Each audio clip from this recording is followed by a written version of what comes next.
Today I'm going to take all the mystery out of what a yoke is. I'm going to explain to you what the purpose of it's for and how it works. And I'll be using some magnets to give you a demonstration on how that works. Okay, in case you guys have any questions or you want to look up where I got my material from, you can check out this book. It's a free PDF. Solenoids, Electromagnets, and Electromagnetic Winding by Charles R. Underhill. So this book has a lot of good information about coils and how they work, especially with the use of a armature bar or a yoke. Now, all the yoke is this piece of metal down here that connects the two coils together. On this machine you can see it. It's right here. Nice fat yoke. But this machine also has a yoke, but you can't see it because it is set inside the frame. So it's there. It's just if you would have to take this apart to see the yoke because it sits inside the frame here. The yoke isn't hooked up to anything. The yoke just touches the bottom of the cores like this, and I'll explain to you why that's important. So on magnets, they're polarized, which means you can have a magnet and it will have a north and south pole. And this is a bar magnet because it looks like a bar. It has two ends, a north end and a south end. So you can see sometimes a magnet will push the other magnet away.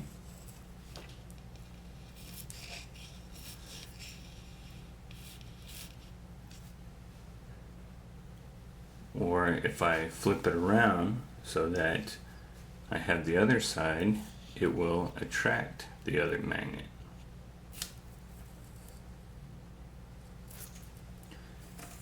And that's because it has a north and a south end.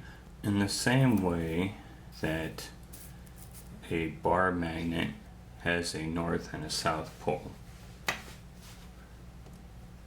a coil will be the same way.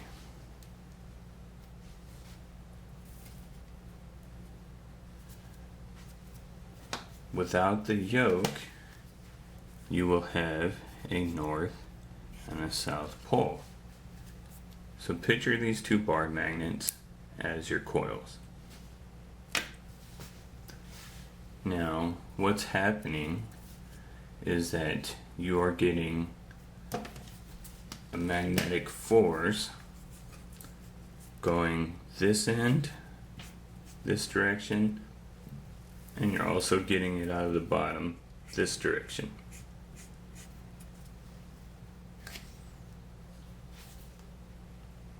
But what happens is if you put a piece of metal down at the bottom of this and connect these,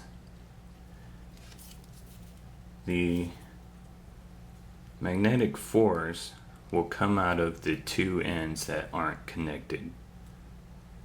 So instead of coming out of the top and the bottom, what's going to happen is it's going to come out of the top. And the top is where you want it to pull down on because that's where your armature bar is. So you don't need any force coming out of the bottom of the coils. That doesn't help with anything. You just need it coming out of the top.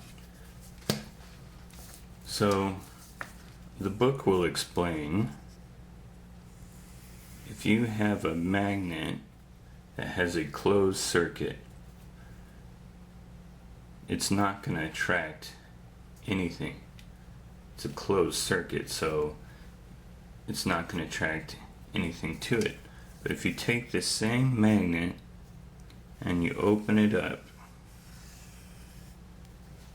like this,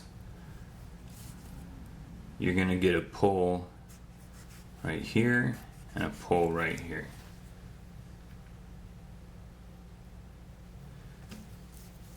So a horseshoe magnet takes advantage of that.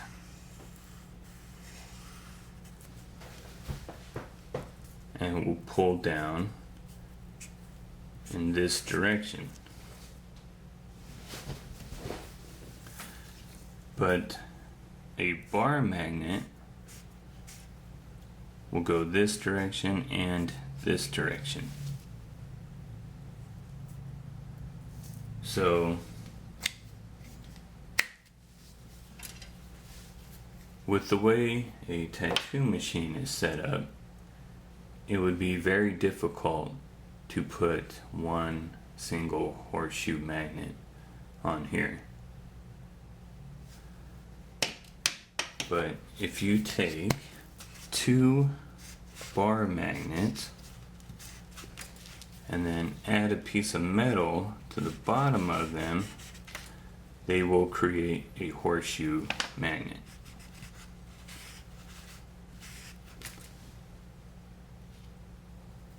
And instead of getting pull from down here, you will get more pull from up here,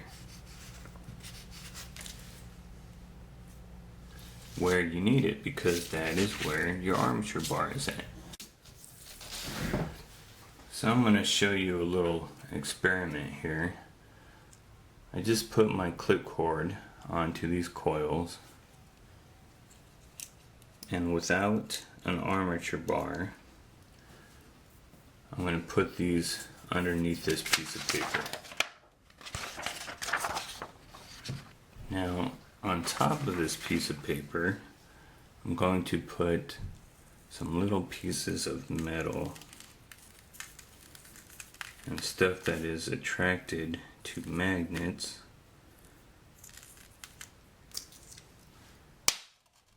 And then I'm going to turn on the coils and show you how this stuff will be attracted to both ends of the coil.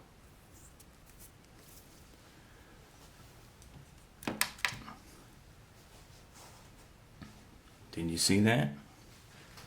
This is going to happen very rapidly, so pay attention.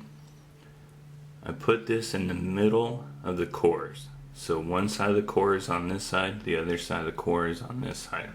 There is no armature bar there.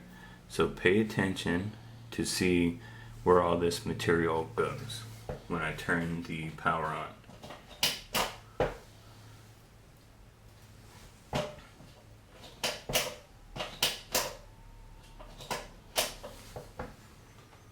What you can see is that it will pull in both directions.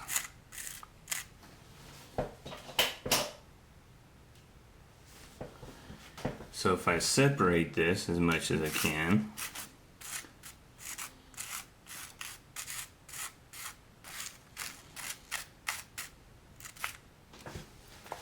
you'll see you'll get a reaction from both sides.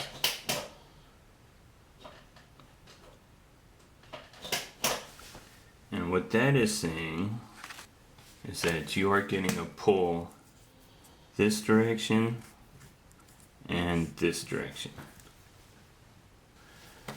So let's do the same experiment, and this time I'm going to put a piece of metal on the bottom of the coils.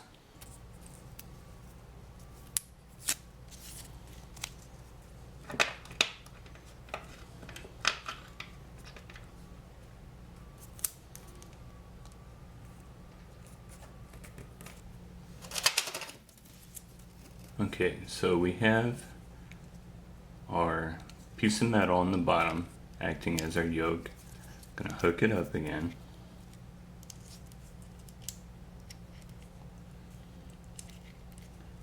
Now I'm gonna throw this back underneath a piece of paper.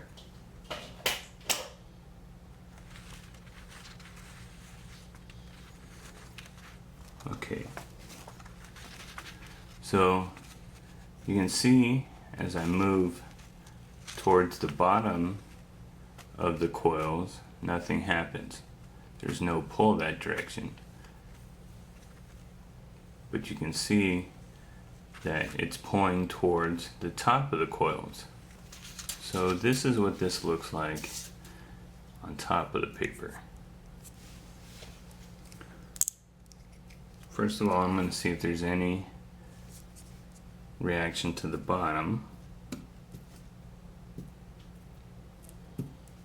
You can see nothing sticking. There's no pull there. But then, let's do the top.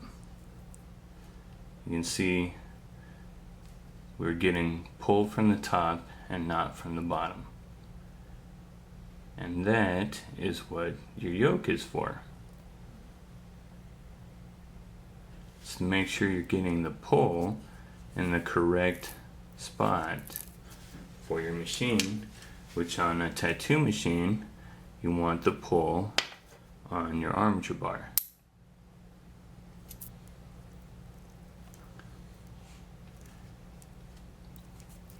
So what you can see too is that like this, it is very difficult to pull this off, because the electricity is still on. But what will happen is on your tattoo machine, once the armature bar is pulled down, it will turn that electricity off and your armature bar will go back up once electricity is turned off, like this.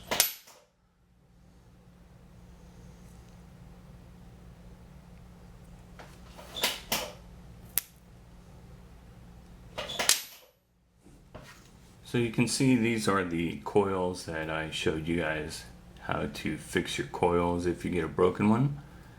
So we can tell that these are working just fine. Put a rubber band back on there to make sure I don't break that wire again. So the rule is, if you have a machine that is attracted to a magnet, you don't need a yoke.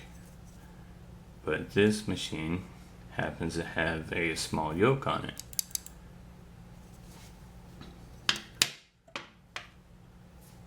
This machine does not, and it doesn't have to, because it is attracted to the magnet.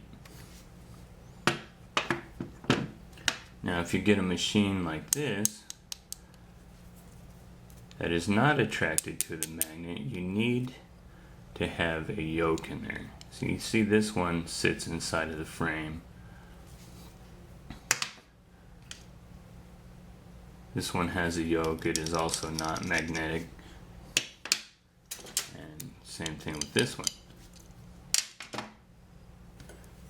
But if your machine frame acts as a yoke, then you don't need one. So don't forget to read this book. It's a little confusing if you're not an electrician or a mad scientist, but look through it and read anything you can about coils, and it'll be very helpful. It'll explain a lot to you. So you can see that you lose your magnetic pull over a distance of air. If you just have air here, you will lose some of your pull. But the less air you have, the more pull you're going to get. So it's difficult to pull something that has a lot of space there.